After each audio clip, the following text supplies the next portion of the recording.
Hello friends, பஞ்சவிருட்ச Vinayagar பேரே வித்தியாசமாக இருக்கேன் அப்படின்னு பார்க்குறீங்களா?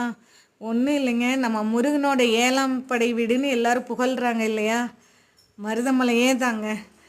அந்த மருதமலையில் தான் இவர் இந்த பஞ்சவிருட்ச விநாயகர் இருக்கார். அது சரி, பேர் என்ன பஞ்சவிருட்சம்? பஞ்சவிருட்சம் அப்படின்னா ஒருவேளை 5 மரமும் இருக்குமோ அப்படின்னு தானே யோசிக்கிறீங்க. அதே தான், 5 மரமே தான். 5 மரத்துக்கடியில் இந்த விநாயகர் இருக்காருங்க. ஒரே இடத்துல 5 மரம், அதுவும் பெரிய பெரிய மரம் தோன்றுறது எவ்வளோ ஒரு விசேஷம் இல்லையா? இங்கே இருக்குங்க.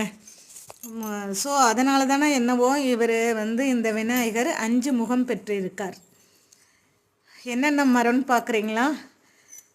அரச மரம், அத்தி மரம், மறுபடியும் 3 மரத்தை தெரிஞ்சுக்க லாங் வீடியோ கிளிக் பண்ணுங்கள். மருதமலை எப்படி எல்லாம் போகிறது, என்னென்ன சாமி கும்பலான்னு போட்டிருக்கேன்.